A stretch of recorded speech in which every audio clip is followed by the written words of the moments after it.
नमस्कार दोस्तों, स्वागत है आपका मेरे चैनल कहानियों के भंडार में। 2 वक्त की रोटी।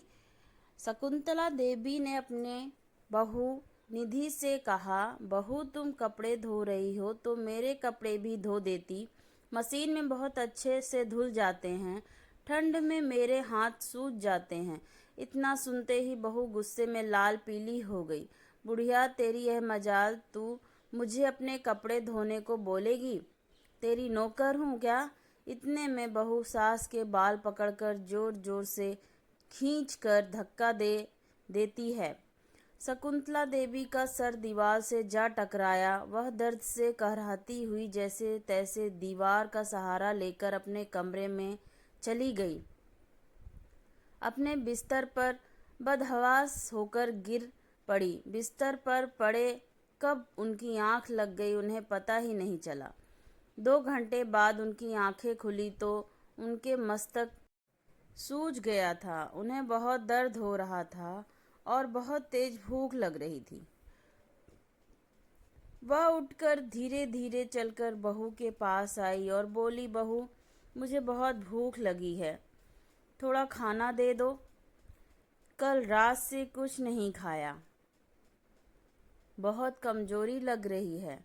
बहू किचन में गई और एक बासी रोटी लेकर आई और उसे जमीन पर फेंकते हुए कहा, यह लो बुढ़िया, इसे खा लो और उसके बाद जाकर बर्तन साफ कर दो, सिंक में बर्तन भरे पड़े हैं।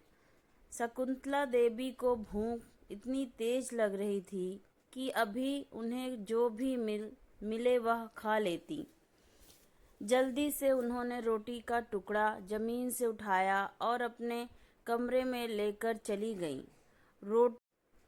रोटी सूख कर एकदम कड़क हो चुकी थी, उनसे खाई नहीं जा रही थी। उन्होंने थोड़ा पानी लेकर रोटी को पहले उसमें डुबो दिया, फिर जब रोटी थोड़ी नरम हो गई तो उसे पानी से निकालकर खाने लगी। शकुंतला देवी के दिन ऐसे ही कटने लगे। 2-3 दिन बाद पर 1 या 2 रोटी ऐसे ही फेंक कर दे दिया जाता था। वह उसे उठाकर ऐसे ही पानी में डुबा डुबा कर खा लेती थी। उनका शरीर बहुत कमजोर होने लगा था। वह सूख कर कांटा जैसे लगने लगी थी। एक दिन बिस्तर पर पड़े पड़े चिंतन में डूब गईं।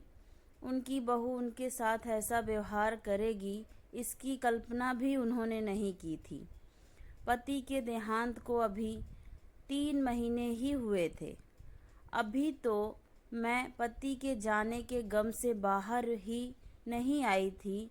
अभी तो मेरे मन की वेदना भी खत्म नहीं हुई थी और आज मेरी बहू ने मेरे साथ ऐसा नीच कर्म किया। आंसुओं की धारा उनकी आंखों से लगातार बहती जा रही थी। उनके हृदय में तूफानों की आंधी चल रही थी। उनका हृदय मानो अभी रुक जाएगा। इस समय उनको इतनी ज़्यादा पीड़ा हो रही थी कि इतनी पीड़ा अगर किसी पहाड़ को हो जाती तो वह पहाड़ भी टुकड़े टुकड़े होकर बिखर जाता। यही दिन देखना बाकी रह गया। बेटा भी अपनी पत्नी का साथ देता। अपनी बहू जिसे बड़े अरमानों से ब्याह कर घर लेकर आई थी, उसी के हाथों मार खाई और बेटा बहू की इतनी नीच हरकत पर कुछ नहीं कहा। काश यह धरती फट जाती और मैं इसमें समा जाती। आप मुझे छोड़कर क्यों चले गए? आपके बदले मैं चली जाती तो यह दिन देखना तो नहीं पड़ता। शकुंतला देवी जी ने अपने पति दिनेश बाबू जी को याद करके और भी ज़्यादा रोने लगती हैं। शकुंतला देवी जी सोचती हैं कि जब मैं इस घर में ब्याह कर आई थी तो क्या था उनके पास? एक मिट्टी का छोटा सा कच्चा घर। दिन रात काम करती, सास ससुर की सेवा के लिए एक पैर पर खड़ी रहती। माँ बनने का सुख प्राप्त नहीं हो रहा था तो कितने मंदिरों के चक्कर काटे, भगवान के से मिन्नतें की, तब जाकर शादी के 10 साल बाद प्रभात का जन्म हुआ। कितने लाड और दुलार से उसे पाल पोष कर बड़ा किया, अपनी खुशियों की आहुति देकर उसके जिंदगी को रोशन किया, पढ़ाया लिखाया, इस काबिल बनाया कि आज अच्छे पद पर अच्छी कंपनी में कार्यरत है। इस बेटे को आज माँ की 2 वक्त की रोटी भी बोझ लग रही है। शकुंतला देवी की पूरी रात रोती रहती, उनकी आंखें रोते रोते सूज गईं। उन्हें किसी तरह करार नहीं आ रहा था। दोपहर से रात और रात से सुबह हो गई थी, लेकिन बेटा बहू उनके पास नहीं आए। इस बात की उन्हें और भी ज़्यादा तकलीफ हो रही थी।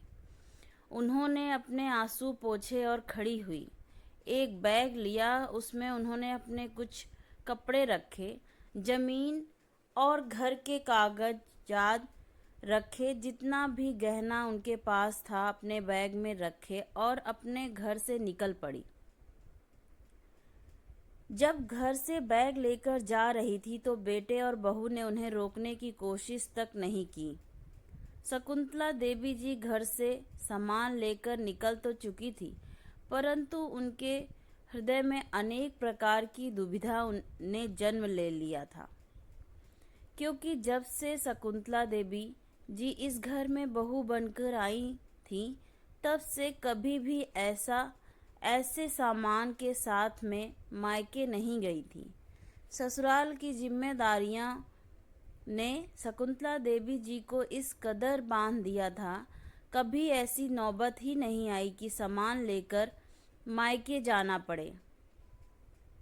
एक रात के लिए दिनेश प्रसाद जी के साथ अपने मायके जाती थी, तब उनके हृदय में यह दुविधा थी, किंतु जाना तो था ही। बहुत साहस के साथ भाई के घर में कदम रखा।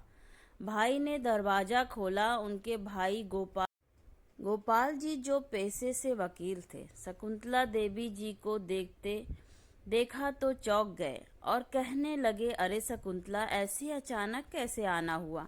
तुम अकेले आई हो, साथ में बेटा नहीं आया? सब कुशल मंगल तो है ना? तभी भाभी भी अंदर से आई और अपनी ननद को देखकर प्रसन्न हुई। अरे दीदी, आप कितना अच्छा लग रहा है आपको देखकर। दीदी अंदर आइए, आप तो वही खड़ी हो गई हैं। हाँ हाँ बहन, अंदर आओ।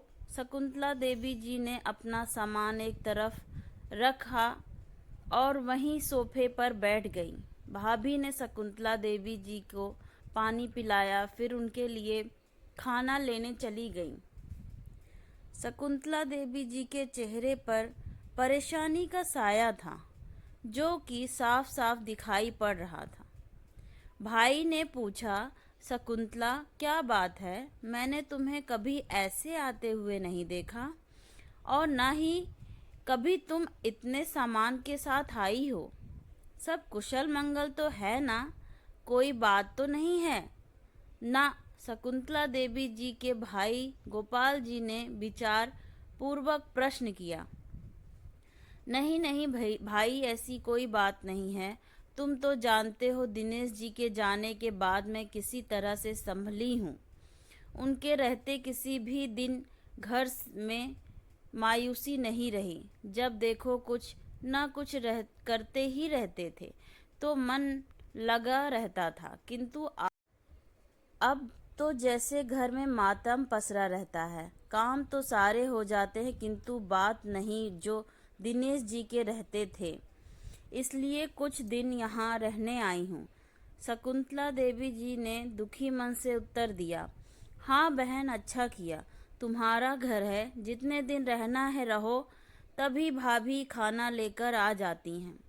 शकुंतला देवी जी भोजन करती हैं, फिर अपना सामान उठाकर कमरे में चली जाती हैं। सामान रख कर बिस्तर पर बैठ जाती हैं। कुछ देर ख्यालों में डूबी रहीं, फिर बिस्तर पर लेट गईं। शकुंतला देवी जी को अपनी बहू का व्यवहार बार बार सामने आकर सता रहा था। वह उसे दृश्य को भूलना चाहती थी, किंतु रह रहकर याद आ जाता था। वह दृश्य शकुंतला देवी जी के हृदय पर सैकड़ों वार कर डाले। वह किसी से कुछ नहीं कहती, बस अंदर ही अंदर घुटती रहती।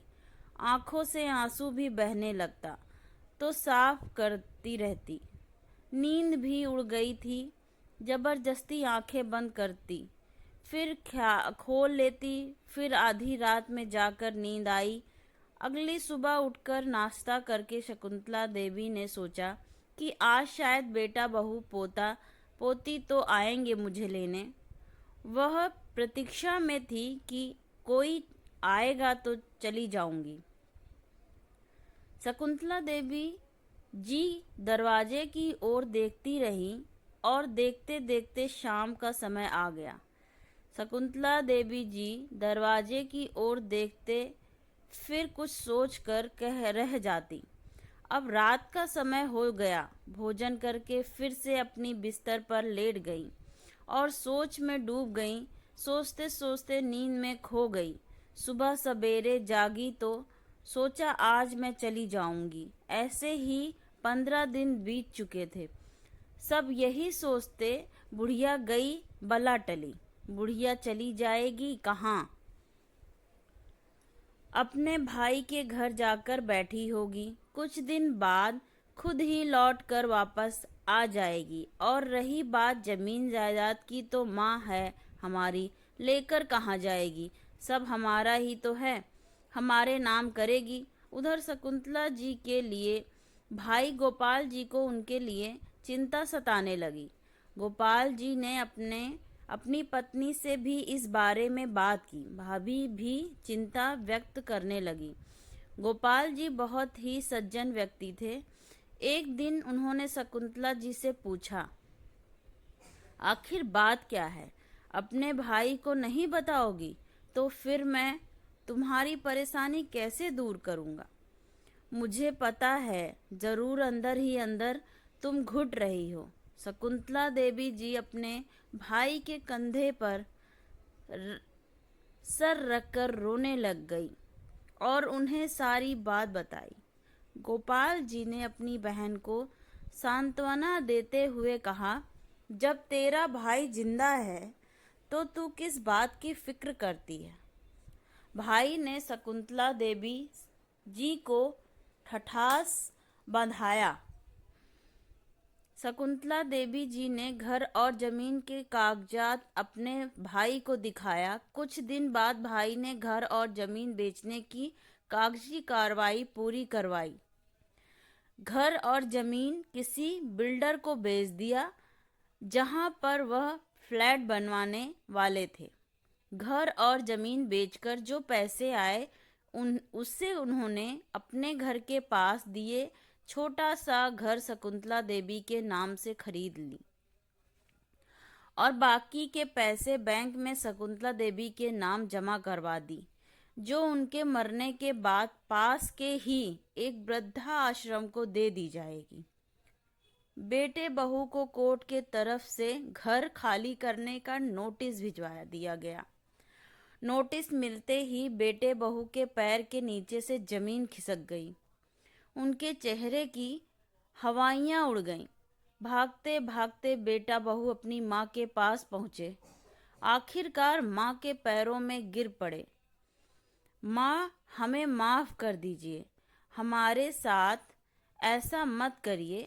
अब हमसे आगे ऐसी गलती नहीं होगी। चलिए हम सब मिलकर एक साथ रहेंगे। बहू भी शकुंतला देवी जी के पैरों में गिरकर माफी मांगने लगती है। माँ की मुझे माफ कर दीजिए, मैं आपकी खूब सेवा करूंगी। शकुंतला देवी ने कहा, वह तो दिनेश जी सब मेरे नाम कर गए थे, इसलिए आज मैं यहाँ खड़ी हूँ। नहीं तो तुम लोगों ने तो मुझे जीते जी मार ही डाला था। तुमने लोगों ने जब मेरी सुना ही नहीं, तो अब मैं क्यों तुम्हारी सुनूं? एक माँ तुम्हें क्षमा कर भी सकती है, लेकिन यह एक विधवा बूढ़ी औरत तुम्हें क्षमा नहीं करेगी। तुम लोगों ने इतने दुख दर्द दिए, इतने घाव दिए कि यह मोम जैसे दिल पत्थर बन चुका है। जो दर्द मैं सही हूँ, उसका बदला तुम कभी भी नहीं उतार सकते। इसलिए तुम्हारी यही सजा है। अब कहीं भी जाकर रहो। अब आगे की जिंदगी मुझे सुख, शांति और चैन से जीनी है। इतना कहकर शकुंतला देवी अपने घर में चली गई। बेटे बहू मुंह लटकाए खड़े के खड़े देखते रह गए। दोस्तों, इस कहानी के बारे में आपको क्या कहना है? शकुंतला देवी जी ने सही किया या गलत? कमेंट करके ज़रूर बताएं।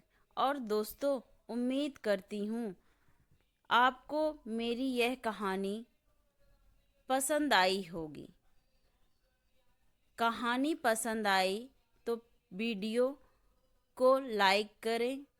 चैनल पर पहली बार आए हैं तो चैनल को सब्सक्राइब करके बेल आइकन घंटी को दबाना ना भूलें। धन्यवाद दोस्तों।